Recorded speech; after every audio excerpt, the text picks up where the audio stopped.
24 ঘন্টার সময়সূচি। 24 ঘন্টার সময়সূচি বিষয়টি নিয়ে আমরা আলোচনা করব। আমরা 12 ঘন্টার সময়সূচিকে কিভাবে 24 ঘন্টার সময়সূচিতে প্রকাশ করি। মানে আমরা তো দেখি 1 থেকে 12টা পর্যন্ত, কিন্তু আমরা হিসাব করি 24 ঘন্টা। রাত 12 দিন 12 হিসাব করে আমরা 24 ঘন্টা হিসাব করি। 24 ঘন্টার সময়সূচিতে রাত 12টার পর থেকে পরদিন রাত 12টা পর্যন্ত 24 ঘন্টা সময়কে একদিন ধরা হয়। তাহলে আমরা যাকে 24 ঘন্টা বিভক্ত করি। আমরা প্রতিদিন সকালে 6টায় উঠি এবং রাত 10টায় ঘুমাতে যাই। গতকাল আমি 1টায় দুপুরের খাবার এবং 8টায় রাতের খাবার খেয়েছি। চলো তাহলে রাফি ও তুলির 12 ঘন্টার সময়সূচিকে 24 ঘন্টার সময়সূচিতে রূপান্তর করি। 24 ঘন্টার সময়সূচি, এখানে আমরা পূর্বাহ্ন মানে সকালবেলা আর অপরাহ্ন মানে বিকাল বা রাতের বেলা, এখানে সকাল এবং রাতের বিষয়টা আমরা দেখব। প্রথমে দেখো, দিন শুরু 0 থেকে অথবা 12টা থেকে, তুমি যেভাবে হিসাব করতে পারো।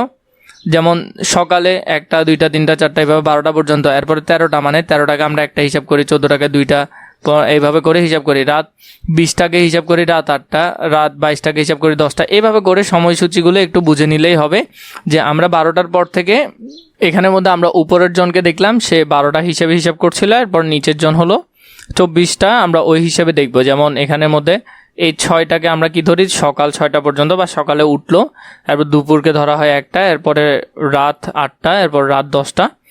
রাফি ও তুলির সময়সূচি 12 ঘন্টা সময়সূচি 24 ঘন্টা, যেটা সকাল 6টা এখানে 6টা, দুপুর 1টা সেটা এখানে 13টা হয়ে যায়। দুপুর 1টা 24 ঘন্টা হিসাবে করলে 13টা, রাত 8টা হিসাবে 20টা, আর রাত 10টা হলো 22টা। মানে আমরা 24 ঘন্টা হিসাব করলে এখানের মধ্যে আমরা যেটা 12টা হিসাব করছি এখানে সেটা 24 ঘন্টার হিসাব করা হলো।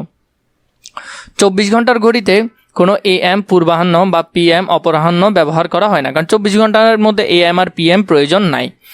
ঘন্টা 0 থেকে শুরু হয় এবং 23 পর্যন্ত যায়। তাহলে ঘন্টাও এখানে ডিরেক্ট 1 থেকে শুরু হয়ে 0 থেকে শুরু হয়ে 23 পর্যন্ত যায়। সমস্ত 24 ঘন্টার ঘড়িতে সময় লিখতে ঘন্টা ও মিনিট 2 অঙ্ক প্রকাশ করা হয় এবং ঘন্টা ও মিনিটের মাঝে কোলন ব্যবহার করা হয়। তাহলে এইভাবে করে আমরা যেগুলো দেখবা মসজিদ বা বিভিন্ন জায়গার মধ্যে যে LED ডিসপ্লে টাইপের যেগুলো আছে 24 ঘন্টা, সেগুলোর কথা বলছে এখানে। 1 নাম্বার, 12 ঘন্টা সময়সূচিতে লেখা সময়কে 24 ঘন্টা সময়সূচিতে প্রকাশ করি। তাহলে 12টা হলো 1টা 27 মিনিট। তাহলে এখানের মধ্যে যদি এটা প্রকাশ করো তাহলে একটা মানে হলো যে কি একটা হলে সেটা হবে কত, 13টা। তাহলে একটা হলে হবে 13টা 27 মিনিট, 13টা 27। এরপরে হলো যে 7টা 41, তার মানে 7টা মানে 19টা 41, 4 1। এগুলো তোমরা এখানের মধ্যে ভালো করে বুঝে নিতে পারবে। তাহলে 7টা মানে কত, 19টা, 7-এর বিপরীতে কত আছে, 19। এটা হলো সকাল 5টা 16 মানে পূর্বাহ্ন সকাল। তো সকাল 5টা 16 24 ঘন্টার ক্ষেত্রেও একই আর 12 ঘন্টার ক্ষেত্রেও একই। পরে আছে পূর্বাহ্ন 12টা 24, তো 12টা 24কে ধরা হয় 00:24 মিনিট। এরপরে হলো যে 11টা 26 অপরাহ্ন, 11টা মানে 23টা। 6 নম্বর, 12টা 31 পূর্বাহ্ন, 12টা 31 হলে সেটা কি হবে, 00:31। 2 নম্বর, নিচের 24 ঘন্টা সময়সূচিকে 12 ঘন্টা সময়সূচিতে প্রকাশ।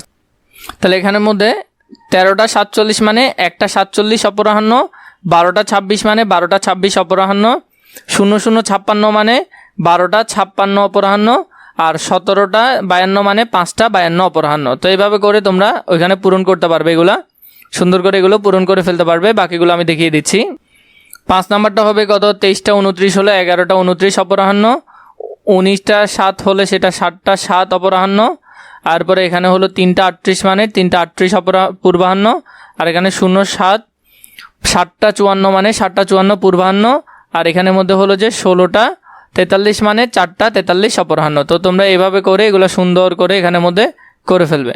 1 নম্বরে, নিম্নে উল্লেখিত দৈনন্দিন কাজগুলোর সময়কে 12 ঘন্টা ও 24 ঘন্টা সময়সূচিতে প্রকাশ করি। 12 ঘন্টা ঘুম থেকে ওঠার সময়, 24 ঘন্টায় সেটা কি হবে, বিদ্যালয়ে যাওয়ার সময়, টিফিনের সময়, বিদ্যালয় থেকে ফেরার সময়, ঘুমাতে যাওয়ার সময়। তাহলে আমরা এটা লিখতে পারি, ঘুমাতে যাওয়ার সময় 12টার ক্ষেত্রে হবে 7টা পূর্বাহ্ন, আর 24 ঘন্টার ক্ষেত্রে ডিরেক্ট 7টা। বিদ্যালয়ে যাওয়ার সময় 9টা পূর্বাহ্ন, আর 24 ঘন্টার ক্ষেত্রে 9টা। টিফিনের সময় 1টা অপরাহ্ন, সেটা হবে 13টা। বিদ্যালয় থেকে ফেরার সময় 5টা অপরাহ্ন, সেটা হবে 17টা। ঘুমাতে যাওয়ার সময় 11টা অপরাহ্ন, সেটা হবে 23টা। এভাবে করে তোমরা এই পৃষ্ঠাটা খুবই সুন্দর করে সমাধান করে ফেলতে পারবে।